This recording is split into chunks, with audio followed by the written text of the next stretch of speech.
દાહોદ જિલ્લાના દેવગઢ બારિયા વિસ્તારમાં મહિલાઓએ રેશન કાર્ડના નવા નિયમો મુદ્દે વિરોધ નોંધાવ્યો છે। નવા નિયમ મુજબ રાશન ઘટાડવાનો નિર્ણય સરકાર દ્વારા કરવામાં આવ્યો છે, ત્યારે આ મુદ્દે મહિલા સંગઠને દાહોદ જિલ્લા કલેક્ટર કચેરીએ પહોંચી આવેદનપત્ર આપીને રજૂઆત કરી છે। મહિલાઓનો આક્ષેપ છે કે અંત્યોદય રેશન કાર્ડ ધારકોને વ્યક્તિ દીઠ 7 કિલો અનાજ આપવાનો નિર્ણય ગરીબ પરિવારો માટે અપૂરતો છે। મહિલાઓને મળતું અનાજ જીવન નિર્વાહ માટે પૂરતું ન હોવાથી અનાજનો જથ્થો વધારવાની માંગ કરવામાં આવી છે।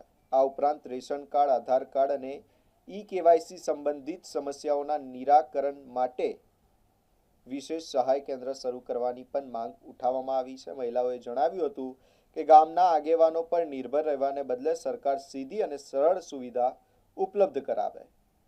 મહિલાઓએ દાહોદ કલેક્ટર કચેરી ખાતે પોતાની વ્યથા રજૂ કરી અને યોગ્ય ન્યાય અને તાત્કાલિક ઉકેલની માંગ કરી છે। મારું નામ નાયક સવિતાબેન બચુભાઈ છે।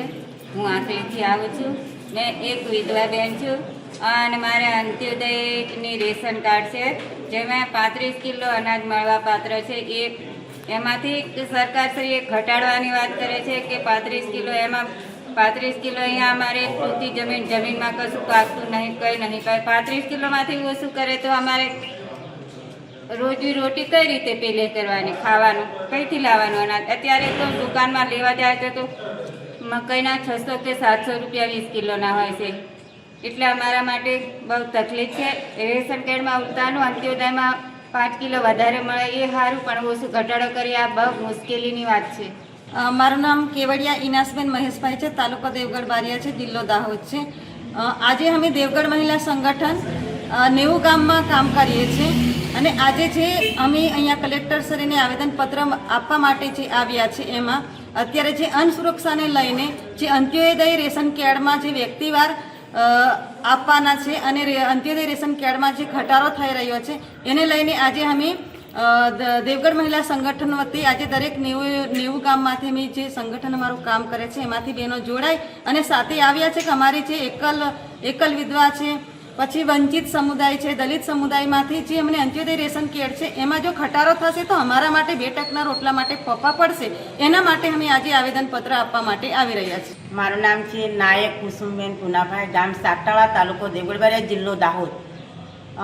જ્યારે મારું અંત્યોદય કાર્ડ છે અને અંત્યોદય કાર્ડમાં 35 કિલો અનાજ મળે છે, એ પણ મહિનો નથી ચાલતું તો બીજી મજૂરી કરવી પડે છે અને અનાજ મેળવવું પડે છે। તો અમે તો અનાજ ઓછું કરશે તો અમારે કેવી રીતના જીવન જીવવાનું? અત્યારે વિધવા બેનને પતિ પાછળ પત્નીનો હક લાગે એવું કહે છે, પણ જ્યારે પત્નીઓને જ્યારે વિધવા થાય ત્યારે એને તણસોડીને સાસરીમાંથી પિયરમાં કાઢી મૂકવામાં આવે છે, ત્યારે પતિની મિલકત પણ જે વિધવા બહેનોને નથી મળતી। અત્યારે મારું સાસરું ઝાપટિયા ગામમાં હતું, ત્યારે મેં વિધવા છું, મારા બાળકો નથી અને બાળક નથી અને એ બેન અહીંયા ના જોઈએ એમ કરીને કાઢી મૂકી। અત્યારે હું સાગટાળા ગામમાં પિયરમાં રહું છું। મારા પિયરમાં પણ મારા બાપની જમીન 30 ગુંઠા જમીન છે, એમાં 18 લોકો જમનાર છે ને તે પણ 2 મહિના 3 મહિના અનાજ ચાલે પછી બધા દન કાળી મજૂરી કરીને જીવવું પડે છે। તો આવી બહેનો માટે શું કરી શકાય અને અમેથી ઓછું કરશે તો જીવન કેવી રીતના જીવી શકાય, એવો મોટો પ્રશ્ન છે અમારા માટે। અને અમે જે દેવગઢ મહિલા સંગઠન વતી અમે અહીંયા લગભગ અમારા 90 ગામમાં કામ કરે, જ્યારે પંચમહાલ જિલ્લો હતો ત્યારથી સંગઠન બન્યું હતું। અત્યારે અમારી જે ગરીબ આદિવાસી દલિત બહેનોનું અમારું સંગઠન છે। મારું નામ ધનીબેન છે, હું બૈણાની રહેવાસી છું, હું વિધવા બેન છું ને મારે અંત્યોદય રેશન કાર્ડ છે અને 35 કિલો અનાજ મળે છે। અમે 3 માં દીકરો છીએ તો અમારે ભરણ પોષણ થઈ જાય છે, તો પછી એટલું અનાજ મળવું જ જોઈએ રેશન કાર્ડમાં, ઓછું નહીં થવું જોઈએ। અને